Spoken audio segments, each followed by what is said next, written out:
Hello friends, कैसे हैं आप। स्वागत है आपका इस यूट्यूब चैनल पे। आज के इस वीडियो में हम बात करेंगे एक ऐसे महान हस्ती के बारे में जिसका जीवन हर भारतीय के लिए प्रेरणादायी है। इन्होंने भारत की आज़ादी के लिए अपार कुर्बानियाँ दी, लेकिन इसके बावजूद इन्हें आज़ाद भारत में वो स्वीकार्यता नहीं मिल पाई जिसका वो हकदार थे। उनकी तमाम कुर्बानियाँ कथित विचारधाराओं की भेंट चढ़ गई। यह भारतीय स्वतंत्रता संग्राम के इतिहास का वो नाम है जिसे अंग्रेजी हुकूमत ने सबसे कड़ी सज़ा दी थी, सज़ा काले पानी की, वो भी एक बार नहीं 2 बार, यानी 50 वर्षों के लिए।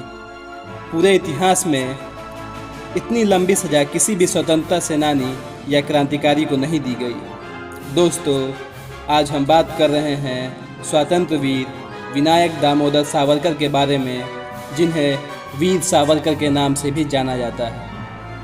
वीर सावरकर का जन्म 28 मई 1983 को नासिक जिले के भंगुर गांव में हुआ था। इनके पिता का नाम दामोदर और माता का नाम राधाबाई था। विनायक 3 भाई थे और इनकी एक बहन थी जिनका नाम मैना था। तीनों भाई गणेश, विनायक और नारायण क्रांतिकारी थे। वीर सावरकर न केवल स्वाधीनता संग्राम सेनानी थे, अपितु वे एक महान चिंतक, लेखक, कवि, ओजस्वी वक्ता तथा दूरदर्शी व्यक्तित्व के धनी राजनेता भी थे। सावरकर जी की प्रारंभिक शिक्षा नासिक में हुई थी। वे बचपन से ही कुशाग्र बुद्धि के थे तथा उन्होंने बचपन में ही गीता के श्लोक कंठस्थ कर लिए थे। ऐसी प्रखर मेधा शक्ति वाले शिष्य के प्रति शिक्षकों का असीम स्नेह होना स्वाभाविक था। जब वीर सावरकर केवल 9 वर्ष के थे, तभी हैजे की महामारी से उनकी माताजी परलोकवासी हो गई थी। इसके 7 वर्ष बाद सन 1899 में प्लेग की महामारी में उनके पिताजी भी उन्हें छोड़कर स्वर्ग सिधार गए। इसके बाद विनायक के बड़े भाई गणेश ने परिवार के पालन पोषण का कार्य संभाला। बचपन से वीर सावरकर पढ़ने लिखने में तेज थे, जिसके चलते आर्थिक तंगी के बावजूद भी इनके बड़े भाई ने इनकी शिक्षा की पूरी व्यवस्था की। उन दिनों महाराष्ट्र में लोकमान्य तिलक के समाचार पत्र केसरी की भारी धूम थी। वे उसे पढ़ते थे, जिसके कारण उनके मन में भी क्रांतिकारी विचार आने लग गए। केसरी के लेखों से प्रभावित होकर उन्होंने भी कविताएं तथा लेख आदि लिखने प्रारंभ कर दिए। सावरकर जी ऐसे पहले भारतीय थे जिन्होंने वकालत की परीक्षा प्रथम श्रेणी से उत्तीर्ण की थी, लेकिन उन्होंने अंग्रेज सरकार की वफादारी की शपथ लेने से इनकार कर दिया था, जिसके कारण उन्हें वकालत की उपाधि प्रदान नहीं की गई। सन 1899 में सावरकर ने देशभक्तों का मेला नामक एक दल का गठन किया, जबकि 1900 में उन्होंने मित्र मेला नामक संगठन बनाया। 4 वर्ष बाद यही संगठन अभिनव भारत सोसाइटी के नाम से सामने आया। इस संगठन का उद्देश्य भारत को पूर्ण राजनीतिक स्वतंत्रता प्राप्त कराना था। इसी बीच सावरकर कानून की पढ़ाई करने के लिए लंदन चले गए। वे जून 1906 में पर्सिया नामक जलपोत से लंदन के लिए रवाना हुए। उन्हें विदाई देने के लिए परिवार के सभी सदस्य मित्र एवं बाल गंगाधर तिलक भी गए थे। लंदन प्रस्थान से पूर्व उन्होंने एक गुप्त सभा में कहा था, मैं शत्रु के घर जाकर भारतीयों की शक्ति का प्रदर्शन करूंगा। लंदन में उनकी भेंट श्यामजी कृष्ण वर्मा से हुई। लंदन का इंडिया हाउस उनकी गतिविधियों का प्रमुख केंद्र था। उनकी योजना नए नए हथियार खरीदकर भारत भेजने की थी, ताकि सशस्त्र क्रांति की जा सके। वहां रहने वाले अनेक छात्रों को उन्होंने क्रांति के लिए प्रेरित किया। उक्त हाउस में श्यामजी कृष्ण वर्मा के साथ रहने वालों में भाई परमानंद, लाला हरदयाल, ज्ञानचंद वर्मा, मदन लाल धींगरा जैसे क्रांतिकारी भी थे। उनकी गतिविधियां देखकर ब्रिटिश पुलिस उन्हें 13 मार्च 1990 को गिरफ्तार कर लिया। उन पर भारत में भी मुकदमे चल रहे थे। उन्हें मोरिया नामक पानी के जहाज़ से भारत लाया जाने लगा। 10 जुलाई 1990 को जब जहाज़ मॉरिशस बंदरगाह पर खड़ा था, तो वे सोच के बहाने समुद्र में कूद गए और तैरकर तट पर पहुंच गए। उन्होंने स्वयं को फ्रांसीसी पुलिसकर्मी के हवाले किया, लेकिन तत्कालीन सरकार ने उन्हें फ्रांसीसी सरकार से ले लिया और तब यह मामला अंतर्राष्ट्रीय न्यायालय हेग तक पहुंच गया, जहां उन्हें अंग्रेज शासन के विरुद्ध षड्यंत्र रचने तथा शस्त्र भेजने के अपराध में आजन्म कारावास की सज़ा सुनाई गई तथा उनकी सारी संपत्तियां भी जब्त कर ली गई।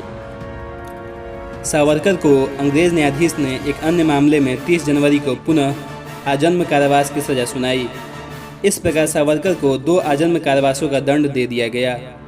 सावरकर को जब अंग्रेज न्यायाधीश ने 2 आजन्म कारावासों की सजा सुनाई तो उन्होंने कहा कि मुझे बहुत प्रसन्नता है कि ब्रिटिश सरकार ने मुझे 2 जीवनों का कारावास दंड देकर पुनर्जन्म हिंदू सिद्धांत को मान लिया है।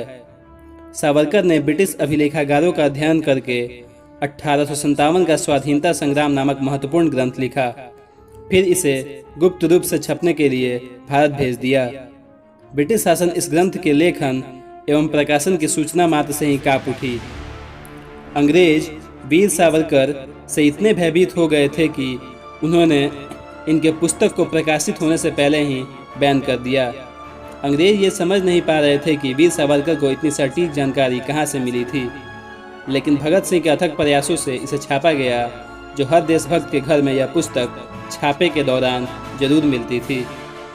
1911 में इन्हें सजा सुनाकर काला पानी भेज दिया गया। वहाँ उनके बड़े भाई गणेश सावरकर भी बंद थे। जेल में इन पर घोर अत्याचार किए गए, जो कि एक क्रूर इतिहास बन गया। कोल्हू में जुट कर तेल निकालना, नारियल कूटना, कोड़ों की मार, भूखे प्यासे रखना आदि। सावरकर जी ने जेल में दी गई यातनाओं का वर्णन अपनी पुस्तक मेरा आजीवन कारावास में किया है। कुछ समय बाद उन्हें अंडमान भेज दिया गया। वहाँ की काल कोठरी में उन्होंने कविताएं लिखी। उन्होंने मृत्यु को संबोधित करते हुए जो कविता लिखी वह अत्यंत मार्मिक व देशभक्ति से परिपूर्ण थी।